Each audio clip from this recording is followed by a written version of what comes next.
Bonjour tout le monde. J'espère que tout le monde va bien.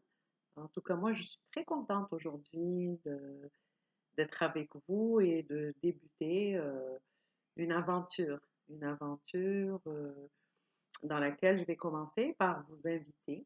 Alors, bienvenue dans votre chaîne YouTube, une chaîne YouTube qui s'appelle Le dialogue dans les relations humaines. Pourquoi cette chaîne?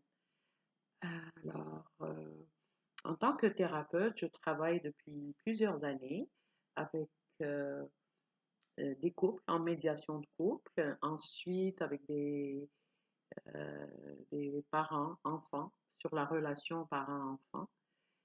Et j'ai trouvé que c'est des thématiques qui reviennent très très souvent. Et en plus, je suis une adepte convaincue du dialogue. Je me dis souvent que si les nations se parlaient, il y aurait certainement moins de guerres. Si les politiciens et les partis se parlaient, il y aurait moins de guerres civiles. Si les familles se parlaient, il y aurait moins de déchirements. Si les couples se parlaient, il y aurait certainement moins de divorces. Et enfin, si les parents-enfants se parlaient, il y aurait certainement moins de délinquance. Alors encore une fois, bienvenue dans votre chaîne YouTube, la chaîne Le dialogue dans les relations humaines. Alors, comment ça va se passer? Je vais,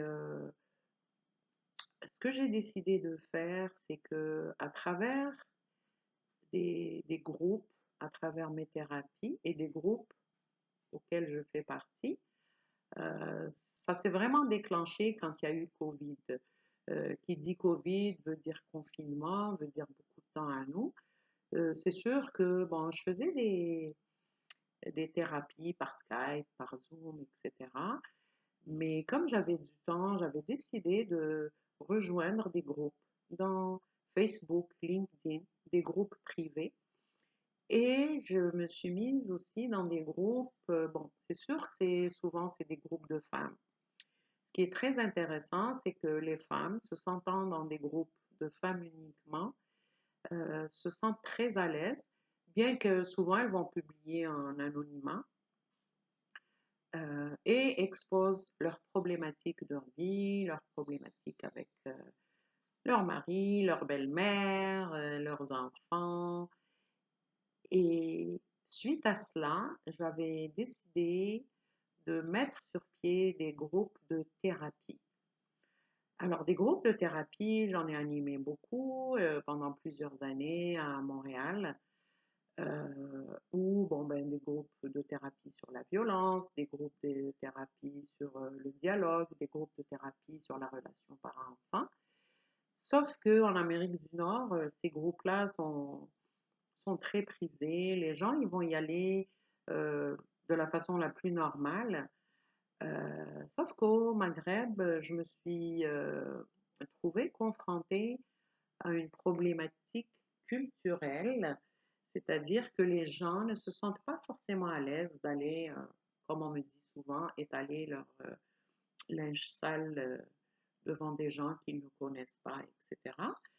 Euh, et c'est une réalité, je ne juge pas ce que c'est correct ou pas. Bon, ben, c'est là, on doit faire avec.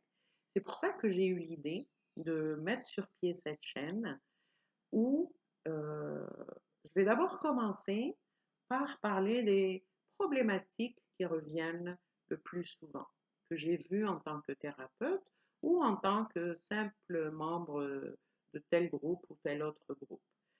Euh, je suis thérapeute entre autres et je continue de travailler avec des personnes à problématiques diverses. Alors, je continue. Comment ça va se passer? Je vais commencer aujourd'hui par une problématique qui revient, je crois que ça revient le plus souvent, d'après ma propre expérience. Je vais toujours parler par rapport à ma propre expérience. Euh, c'est sûr que bon, je fais partie de certaines associations et tout ça. Je vais aussi aller, avant de faire une émission, je vais quand même faire des recherches et tout.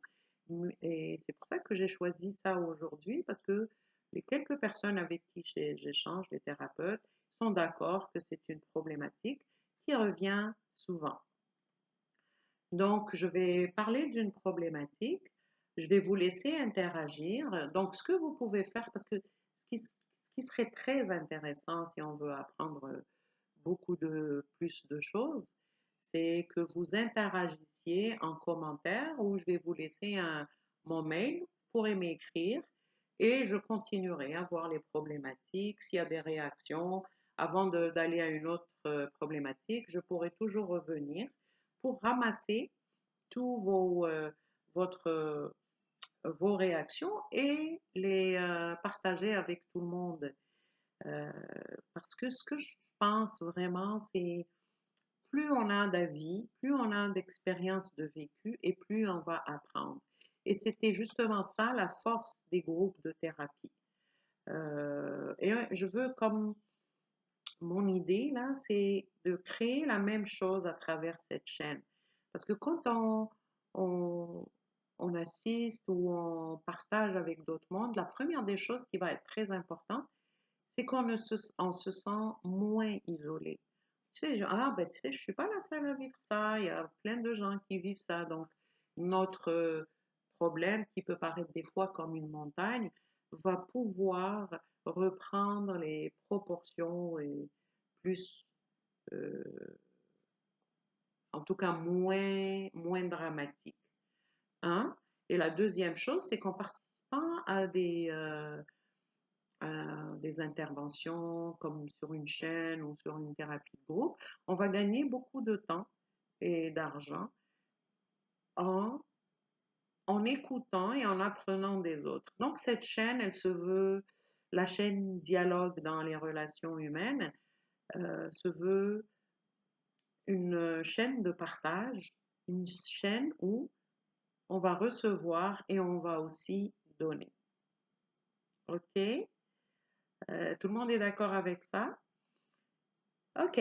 Fait que je vais continuer. Alors aujourd'hui, ce que j'ai choisi comme thématique, je vais toujours partir d'un courrier ou d'une expérience que des personnes vivent avec moi en thérapie. Alors aujourd'hui, je vais commencer par vous lire un courrier que j'ai reçu. Je vais toujours essayer de voir, euh, un- de partager avec vous au moins deux versions de la chose. Donc, le premier courriel que je vais partager avec vous, c'est, excusez-moi, ok, c'est là.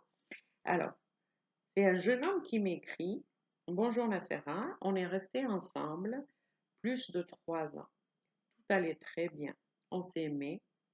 Et depuis 6 mois, on est mariés et rien ne va plus. Je ne comprends plus rien. Ça, c'était le courrier du jeune monsieur. Et maintenant, j'ai reçu un autre courrier d'une jeune dame. Bonjour Nassera, avec mon mari, on s'est battu pour nous marier après 4 ans de fréquentation. Nos parents ne voulaient pas de ce mariage, je te raconterai les raisons plus tard. On s'est finalement mariés il y a à peine 8 mois et il a complètement changé.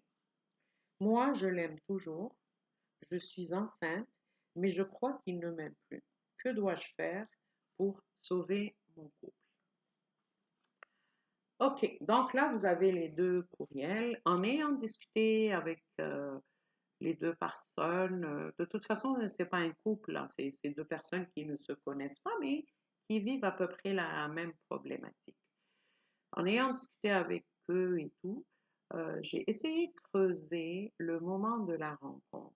Et ça va être notre sujet aujourd'hui. Ça ne va pas être une réponse à ces deux personnes, parce que, bon, eux autres, c'est derrière eux, ils se sont déjà rencontrés, ils se sont mariés, et ils affrontent ce genre de réalité. Donc, ce que je vous propose aujourd'hui, c'est de essayer d'explorer comment on peut faire pour éviter ce genre de situation. Alors, on se rencontre, on est un jeune couple, et chacun de son côté veut se marier. Les raisons de se marier, il y en a une multitude. Il y a des bonnes raisons et de moins bonnes raisons. Encore une fois, on n'est pas en train de juger.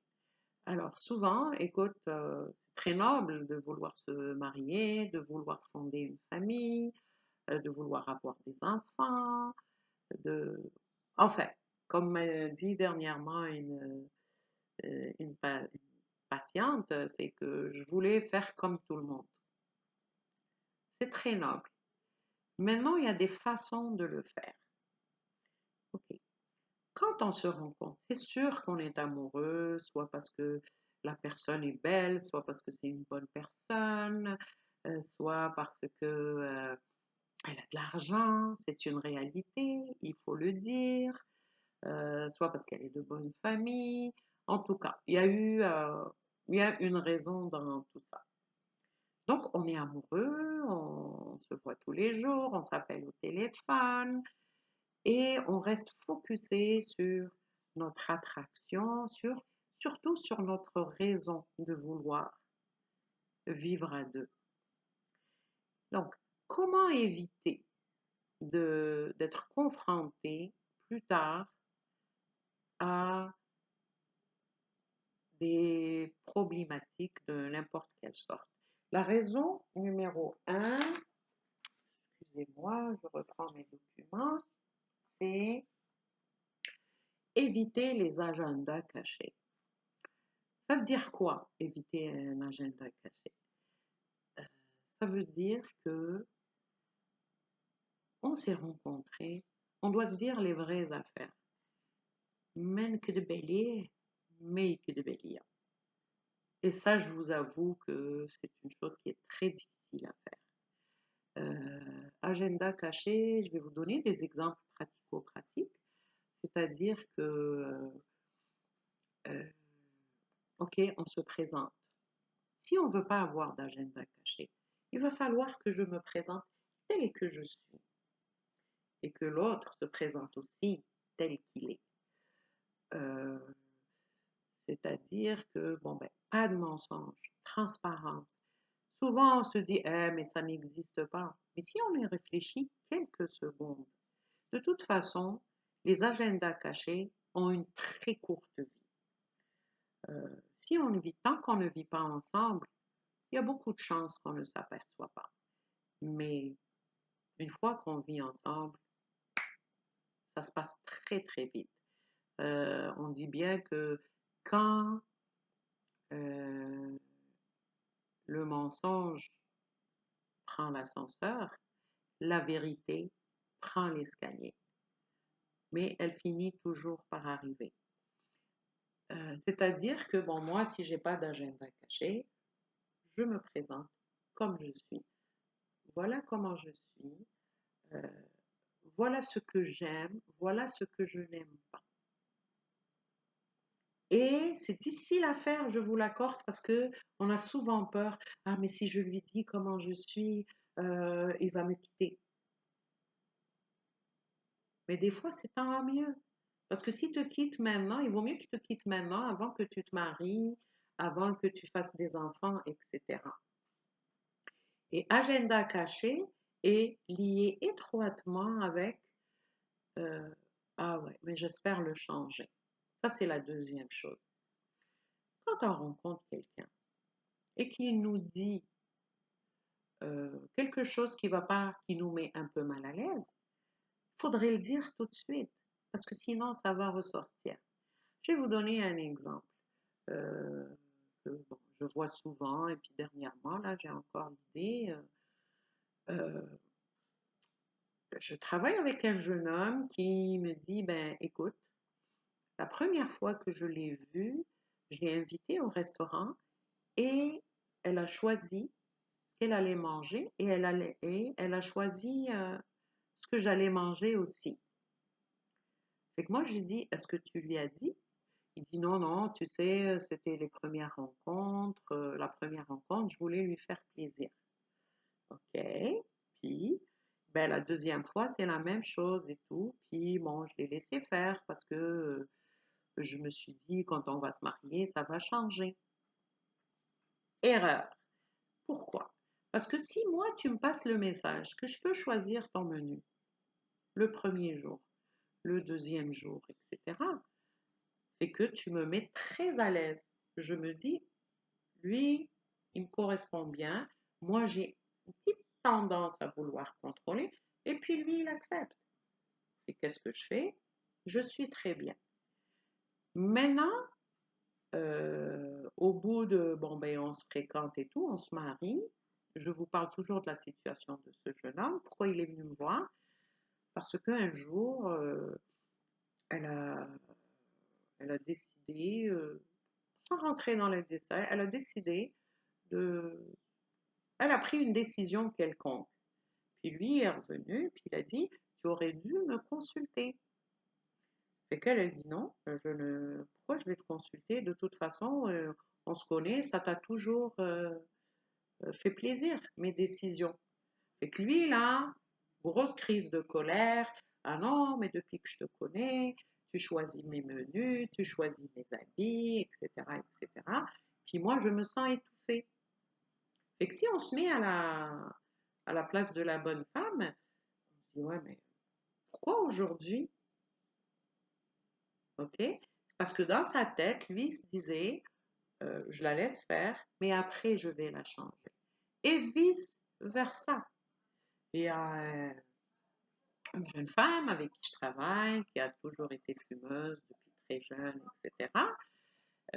Quand elle a rencontré ce monsieur, il l'a invité.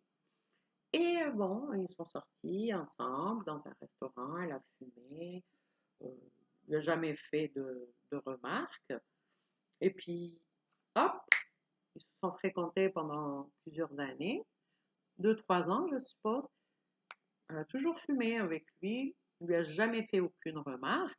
Alors, dans sa tête, de toute façon, je la laisse fumer, mais quand on va se marier, ça va être autre chose. Je vais pouvoir la changer.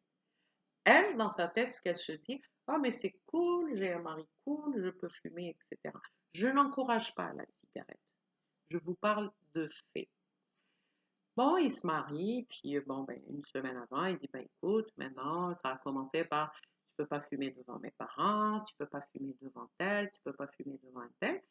Puis, bon, elle a commencé. Après, il dit, ben écoute, je veux pas que tu fumes.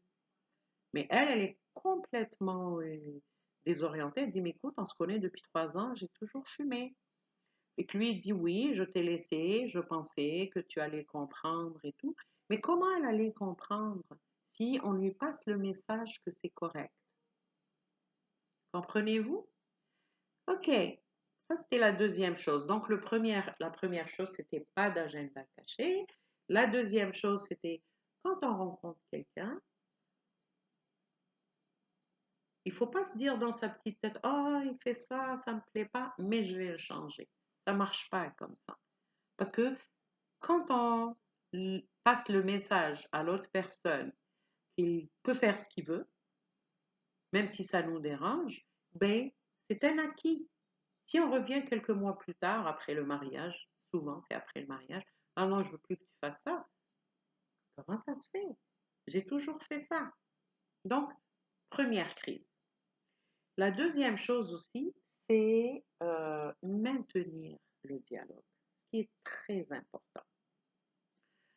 Je ne vous demande pas d'analyser tous les faits et gestes de votre futur, euh, de l'autre, mais ce que je dis, c'est que maintenir le dialogue veut dire que bon, quand il y a quelque chose qui ne fait pas notre affaire, إلا هي دارت ولا هو دار شي حاجة ما عجبتنيش أنا, il faut que j'ai le, la confiance en moi, il faut que je puisse avoir toute la transparence et le lui dire. C'est sûr que bon, la communication est très importante. On va d'ailleurs faire un volet là-dessus. On peut tout dire. Ça dépend de la façon dont on le dit. Donc, maintenir le dialogue, c'est de de dire ce qui ne marche pas. Parce que malheureusement, je rencontre beaucoup de gens qui disent لا ما بغيتش ندير ستيلو احمر لا ايوا خليت منين الماء يدوز مي لو بروبليم الا خلينا من الماء يدوز وما درناش ستيلو احمر bon pas surtout mais des fois il y a des choses dont il faut en parler parce que malheureusement on croit que il est مدويناش على شي حاجة si on parle pas d'un sujet il va partir et malheureusement c'est pas la vérité on parle si quelque chose ne nous arrange pas. Qu'est-ce qui se passe? On a comme une petite boule, ici ou là, ça dépend des personnes. Il y en a qui me disent ici, il y en a qui me disent c'est dans l'estomac, il y en a qui me disent ici. Donc, si j'en parle pas, on dit une petite boule là. ونخلي الماء يدوز ولا ما نديرش ستيلو حمار ولا شي حاجة هكا ولا ندير الصواب. Tiens, on parlera dans une émission de ce fameux swab. Si je fais comme ça, ok, la boule elle va rester. Next step, prochaine étape, il va se reposer la même chose et qu'est-ce que je fais? Je ne vais pas en parler. باش نخلي الأمور دايزة ونخلي الماء من يدوز وداك الشيء. Donc la boule, elle va rester, elle va grossir, elle va grossir, elle va grossir jusqu'au jour où ça éclate en crise. Donc, ce qu'on retient, si on ne maintient pas le dialogue, un problème dont on ne parle pas ne disparaît pas. Un problème dont on ne parle pas va grossir, grossir jusqu'à la crise. Ok? Donc, si je résume ce qu'on a vu aujourd'hui, transparence, pas d'agenda caché, maintenir le dialogue et ne jamais se dire ah, je vais pouvoir le changer. C'est sûr que ça règle le problème à l'instant T, mais ça prépare de gros problèmes pour l'instant T plus 1, T plus 2, T plus 1 an, T plus... OK? Donc, avant de finir, j'aimerais vous dire que partagez surtout avec vous l'idée de cette chaîne est encore une idée de partage, une idée d'échange. Je vais essayer au maximum de ramasser tous vos échanges et de les dire la semaine prochaine. Et si vous avez des questions, vous allez pouvoir m'écrire à l'adresse email bochta@hotmail.com. B-O-C-H-T-A, B-O-C-H-T-A, at hotmail.com. Puis, j'ai hâte de vous revoir très très bientôt sur cette chaîne qui, j'espère, nous permettra de faire un bon petit chemin ensemble. Bye bye, à la prochaine.